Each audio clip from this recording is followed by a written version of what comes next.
अगर सच बोलने से धरती हिलती हो तो 100 बार हिल जाए, क्योंकि सच बोलने से आप में पुरुषार्थ पैदा होगा, आपके अंदर सम्मान का भाव पैदा होगा, आप अपने ऊपर गर्व की भूमि होगी आपके ऊपर।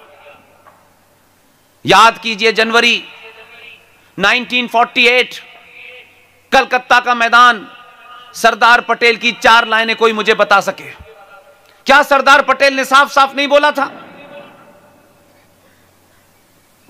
उन्होंने मुसलमानों को संबोधित होते थे साफ साफ नहीं कहा था कि तुमने अपना अलग मुल्क मांगा, हमने दे दिया, अब तुम यहां पड़े हुए हो, और पड़े होने के बाद भी अब ये बातें शुरू हो गई हैं कि नहीं भारत पाकिस्तान के बीच में दोस्ती होनी चाहिए। उन्होंने कहा ऐसी बातें ना करो, हमने तुम्हारे पाकिस्तान में कोई दखल नहीं दिया, तुमको जो देना था दे दिया, अब तुम जैसा दिल चाहे वैसे चलाओ, लेकिन भारत पाकिस्तान भाई भाई हैं, ऐसी बातें ना करो। लेकिन हम आज भी भाई भाई भाई भाई भाईचारा भाईचारा भाईचारा, आज तक 70 साल में समझ नहीं पाए कि भाई कौन है और चारा कौन है। और यह सिलसिला जारी है, आज भी जारी है। सरदार साहब को सच्ची श्रद्धांजलि यही होगी कि कलकत्ता में जनवरी 1948 में जो पूरी स्पीच दी है, इस देश का एक एक बच्चा सुने और 10 लोगों को बताए कि सरदार साहब के भाव क्या थे। इसी तरीके से एक और भारत मां का पुत्र, जिसके बारे में हमारे यहां चर्चा नहीं होती, क्योंकि हम उन चर्चाओं से उन लोगों का नाम लेने से शर्माते हैं, क्योंकि हमने जिन दलालों का साथ दिया है उन दलालों का कद छोटा हो जाता है। एक और महान पुत्र था डॉक्टर B.R. अंबेडकर। उनके बारे में जितना झूठ बोला गया उतना किसी नेता के बारे में झूठ नहीं बोला गया। मैं 2 घटनाएं आपको बताता हूं और सरदार साहब से कनेक्टेड है।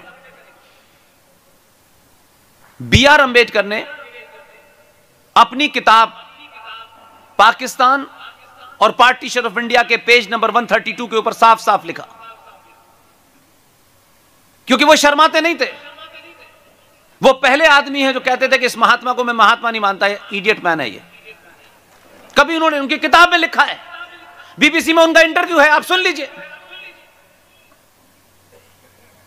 अपनी किताब पाकिस्तान और पार्टीशन ऑफ इंडिया के बारे में वो साफ साफ लिखते हैं कि भारत का विभाजन मजहब के नाम पर हुआ था। यही शब्द हैं, कॉमा फुल स्टॉप भी नहीं बदल रहा मैं। भारत का विभाजन मजहब के नाम पे हुआ था। जब तक भारत की धरती पर एक भी मुसलमान है, यह विभाजन अधूरा है। यह कहने की हिम्मत है उनमें। हमने बड़े बड़े हिंदू नेताओं को देखा, कहने की हिम्मत आज भी नहीं है। इसलिए सच सुनने की हिम्मत रखनी चाहिए। वही अंबेडकर हैं। जब शेख अब्दुल्ला नाम का एक गुंडा कश्मीर से चल के आया नेहरू जी के पास और उसने कहा कि हमें विशेष रियायतें चाहिए, तो फूल वाले चाचा ऐसे मामलों में दूसरों को फंसा के भाग जाते थे। उन्होंने कहा मुझसे बात मत करो, अंबेडकर से बात करो। अंबेडकर ने उनकी पूरी बात सुनी, हमें यह भी चाहिए, यह भी चाहिए, यह भी चाहिए। अंबेडकर ने कहा बदले में भारत राष्ट्र को क्या देना है। वो गलत आदमी के सामने फंस गए थे शेख अब्दुल्ला। उन्होंने कहा हम भारत को कुछ नहीं दे सकते। बोले 370 दे करके मैं भारत के साथ पाप नहीं कर सकता। ये कम बड़ी बात है, लेकिन फिर भी फूल वाले चाचा के विशेष रिश्ते थे, उन रिश्तों को निभाना था। सरदार पटेल को ये जिम्मेदारी दी और कहा कि 370 का मामला है, आपको इसको पास कराना है। सरदार पटेल की क्वालिटी ये थी, या तो वो आंखों से बात करते थे या चुप रह के बात करते थे। सरदार पटेल ने कोई प्रतिक्रिया नहीं दी, बल्कि आंख करके कहा हो जाएगा। और उनको लगा कि मैं इतना चतुर आदमी हूं कि सरदार को फंसा के विदेश चले गए। सरदार पटेल ने कहा पार्लियामेंट में कि पंडित जी चाहते हैं कि धारा 370 दी जाए, और वो बताते हैं कि इसमें कोई विदेशी मामला भी है। इसलिए मैं आज की सत्ताधारियों से, या वो नेता जो राजनीति में हैं, जिस दिन भी वो ये सोच लेंगे कि हम आज के लिए नहीं जिएंगे, हम 1000 साल के लिए जिएंगे, उस दिन राष्ट्र ठीक हो जाएगा। हमको सब कुछ आज ही चाहिए, अपने लिए चाहिए, अपने पुत्र के लिए चाहिए, अपनी बेटी के लिए चाहिए। 4 कमरों के मकान को 12 कमरे करने हैं, 3 कारों को 15 कारें करनी है, विदेश में प्रॉपर्टी भी खरीदनी है, और हम राष्ट्रवाद की बात भी करेंगे। ये नहीं हो सकता। सरदार पटेल ने 370 पे बहस कराई और लगातार वो ये कहते रहे कि पंडित जी चाहते हैं इसे पास कर दीजिए। कुल मिला के वो पास हो गई, और पास होने के बाद जिन लोगों में उसको लेकर के विरोध था उनसे भी बात की, और बार बार वो ये कहते रहे कि आप लोगों को जो गुस्सा है, जो विरोध है, मैं आपकी बात भी समझता हूं, लेकिन हमने इसको पास कर दिया है क्योंकि पंडित जी चाहते थे। लेकिन साथ में उन्होंने ये भी कहा कि आप लोगों का जो गुस्सा है, जो विरोध है, उसको देखते हुए ऐसा करते हैं कि इस आर्टिकल 370 के नीचे लिख देते हैं टेम्परेरी। लोग उन्हें विजनरी कहते हैं। इस विजनरी आदमी को नहीं पता था 2014 में 2 गुजरात से आएंगे और परमानेंटली से हटा देंगे, इसलिए इसको विजनरी कहते हैं। अंग्रेजी बोलने से और जो अपनियों से छोड़ के दूसरी के पीछे भागने से विजनरी नहीं होते। इसलिए एक जघन्य अपराध नहीं, बहुत से जघन्य अपराध किए हैं। आप अगर आज के युवा के सामने बिना किसी लाग लपेट के अपना नुकसान, मेरा उसका नुकसान, ये सोच करके तथ्यों को रख देंगे, ये आज का युवा आपसे ज्यादा समझदार है, आपसे ज्यादा तेज है। ये मैगी खाता है जो 2 मिनट में तैयार हो जाती है। ये लंबी लंबी कहानियां, बड़े बड़े व्याख्यान नहीं सुनता। इसको अपने मतलब की बात समझ में आती, सही जगह बटन दबा देता है, इतना ही करता है।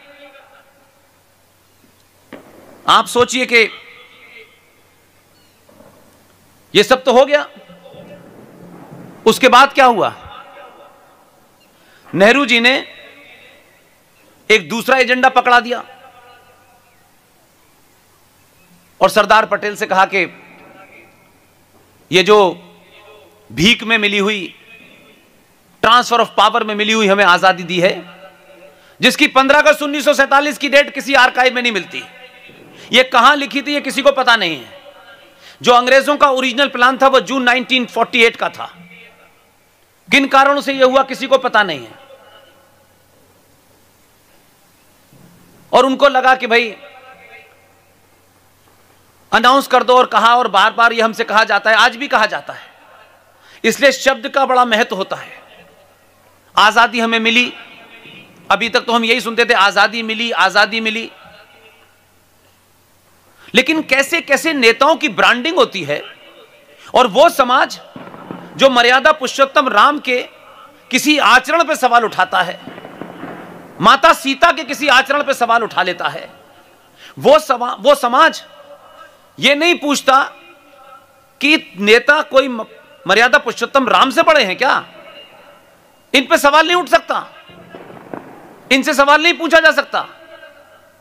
तो पहले तो कहा कि आजादी मिली, हमने ली नहीं, हमें किसी ने भीख में दे दी। फिर कुछ गाने बना के ब्रांडिंग हुई और कहा गया साबरमती के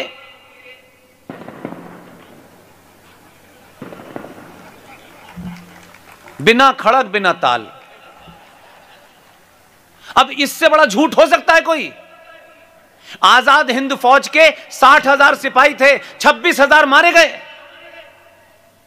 हजारों लोगों ने फांसी चढ़ी, जलियांवाला बाग से लेके कितने लोग मारे गए, लेकिन नस्ल दर नस्ल ये झूठ बोला गया, दे दी हमें आजादी बिना खड़क बिना ताल। और साबरमती के आश्रम तूने कमाल कर दिया। कमाल क्या किया ये नहीं पता, कमाल में तो बकरी थी।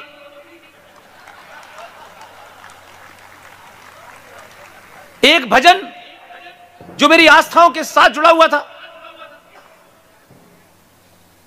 उस भजन को भी अपनी स्वार्थी राजनीति के तहत, अपनी वक्ती जरूरत के लिए आपने उस भजन के अंदर खामखा अल्लाह को डाल दिया। अल्लाह आना भी नहीं चाहता था, खामखा डाल दिया और हमको गलत भजन पढ़ा दिया। लगातार ये सिलसिला जारी है। सच लोग, जो बहादुर लोग थे, उनके ब्रांडिंग ऐसी की गई कि सरदार पटेल तो कम्युनल आदमी थे, एंटी मुस्लिम थे। तो सुभाष चंद्र बोस क्या थे? तो सुभाष चंद्र बोस के पूरे चरित्र को छुपा दो, सरदार पटेल के चरित्र को छुपा दो। और कुछ बौने समझते हैं कि सबको छुपाने से उनका कद बड़ा हो जाता है, लेकिन यह भी याद रखना चाहिए 10, 20, 50 साल के बाद जब लोगों को पता चलता है कि ये बौने बड़े थे, समाज उनकी कब्र खोद के चौराहे पे गाड़ देता है। यह भी ध्यान रखिए, यह कोई नई बात नहीं है। इसलिए मैं मानता हूं कि आज भारत देश सुरक्षित है, एकदम सुरक्षित है। मैं सरकार में नहीं हूं, न सरकार से मेरा डायरेक्टली इनडायरेक्टली कोई लेना देना है। सरकार तो बहुत बड़ी है, उसके 2 कैप्टन है, मैंने कभी उनको सामने से देखा भी नहीं है। कोई इच्छा भी नहीं जीवन में, सत्ता के किसी गलियारे तक पहुंचने की कोई इच्छा भी नहीं है। लेकिन हम अपने हीरोज को पहचान करके अगर तारीफ में शब्द 2 बोलने हो तो भी ये सोचते हैं कि तभी बोलेंगे जब टिकट मिलने वाली होगी। हम इतने ग्रस्त लोग हैं।